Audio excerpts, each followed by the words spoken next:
Hi everyone, in this video we're going to continue solving some not too messy trig equations.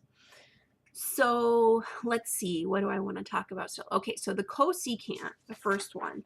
One thing I want to mention is we have a pretty good handle on what sine, cosine, tangent look like on the unit circle. Secant, cosecant, cotangent are a little less directly easy to visualize. So if I hit a cosecant, a secant, or a cotangent, and I'm trying to do this basic look at the unit circle and figure out what's going on business, I don't really like having those. I'll get rid of them. One of our identities, one of our fundamental identities is that cosecant is the reciprocal of sine. So I can rewrite that as 1 over sine w, sine 3w even, is equal to 1. So great, I have sine now, but I don't love the fact that I also now have this sort of rational structure. My variable and my trig function are stuck in the bottom of the fraction. So the very next thing I would do is multiply both sides by sine w, sine 3w. Keep saying that. Okay, so this I'm liking much better. This looks a lot more like the types of equation solving we were doing before. I can picture what sine is telling me. So I'm going to draw my unit circle.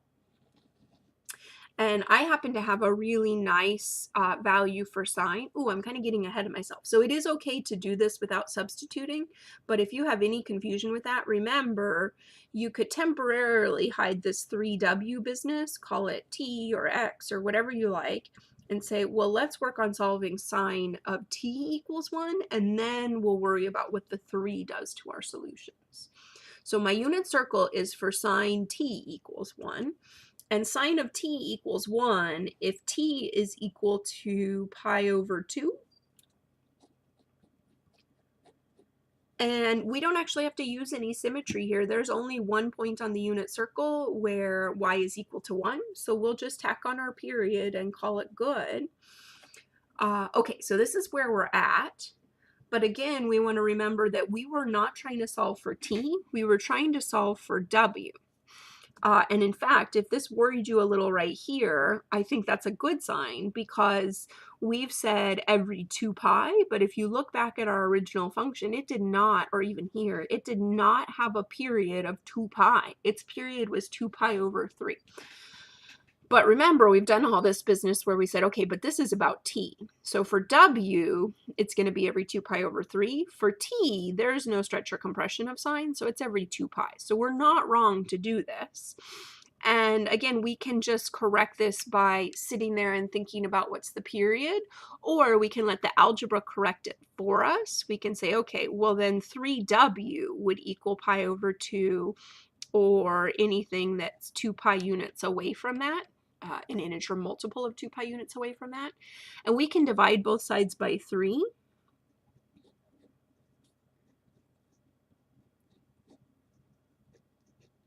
And notice it gives me exactly what I was expecting when I looked back here at the sign and said, okay, if we have a 3 out in front, then the period will be 2 pi divided by 3. And that's exactly what we're getting here. Really important to realize this will also change your first solution. So normally we'd plug a 2 pi into sine, a pi over 2 into sine to get out 1. But since our input isn't actually our arc length, it's a third of our arc length. 3w is our arc length. Our w has to be a third of the size. So if I start with a pi over 6 for w, I triple it, I get pi over 2, and then I plug it into sine and get 1. So this compresses your first solution and how often you get solutions after that. So now that we're all done writing this, let's put our k and z. And then I want to, on this one as well, look for the solutions on 0 to 2 pi. So again, you only have to do this if asked, but absolutely be prepared to sometimes be asked for this. Okay, so this is a great one because we see that if we're talking about t's, there's only one t value on 0 to 2 pi that will get us y value of 1. but we're talking about W's. So we get solutions, we get W values 3 times as often. We're basically getting around the circle more quickly. So if W is pi over 6, we're actually all the way up here. So this is my W, is a pi over 6. But sine is getting 3 times that, which is pi over 2. So pi over 6 is the first one. W equals. And then if we get another solution every 2 pi over 3, let's think about that as a 4 pi over 6. So pi over 6 plus 4 pi over 6. The next one is going to happen at 5 pi over 6. So if W is 5 pi over 6, then what we're plugging in whichever one you want to look at, 5 pi over 6, we get 5 pi over 2, which is 1, 2, 3, 4, 5. Back where our y value is 1, that's perfect. So we get another one, 5 pi over 6. We still have not let W get up to 2 pi. So this is talking about W, not T. Okay. 5 pi over 6, it looks to me like we'll get another one in there. So if we add another 4 pi over 6, we get 9 pi over 3. I'm sorry, 9 pi over 6, which is the same as 2 pi, 3 pi over 2. I'm getting all sorts of wonky here, which is right at the bottom of the circle. So 3 pi over 2 is good. And then we could try another one. So we were at 9 pi over 6. If we add 4 pi over 6s, we're at 13 pi over 6, which actually puts us back up here and is bigger than 2 pi. So we don't include that one. We're good right here. If you ever think you could go backwards, you can also subtract the 4 pi over 6. In this case, that's going to give me a negative 3 pi over 6, which is not bigger than 0, so it wouldn't work, but that is an option. Okay, and then last one before we start working on some quadratics, some trig functions that also involve second powers. So I have this tangent of beta over 4 equals 6. Okay, so once again, you want to at least temporarily ignore this. If you can just, in your head, not pay any attention to the over 4 for a while, that's great. Otherwise, go ahead and hide it. So we're going to call that beta over 4t, and the unit circle can tell us exactly what's going on with t.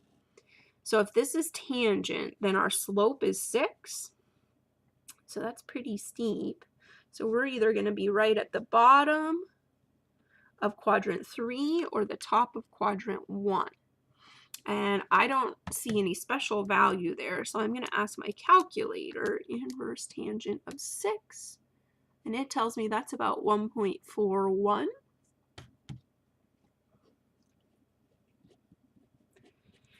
Okay, so 1.41, and then the symmetry here is straight across the circle, so we've just established that this is our 1.41 units. To get, over to the next one, we'd want to go 1.41 plus pi, or we could go 1.41 minus pi. There are choices, but that's the one that I saw. So this is 1.41 plus pi.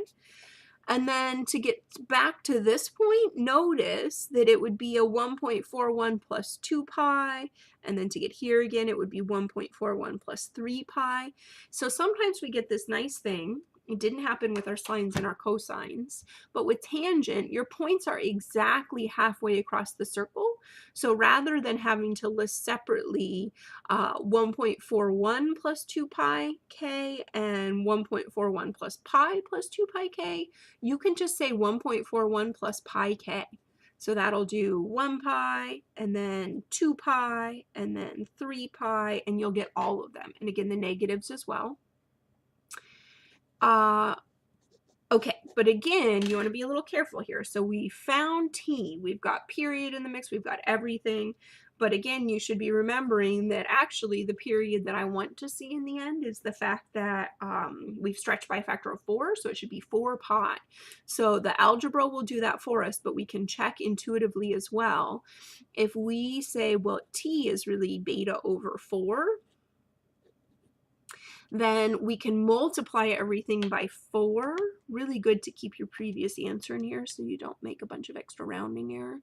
5.62.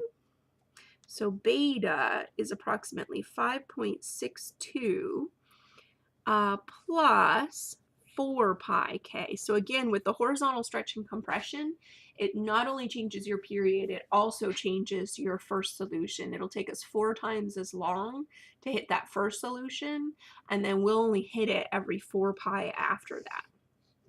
Okay, so this is our all solutions. K is an integer. This time, if I asked you for solutions on 0 to 2 pi, that 5.62 is looking promising.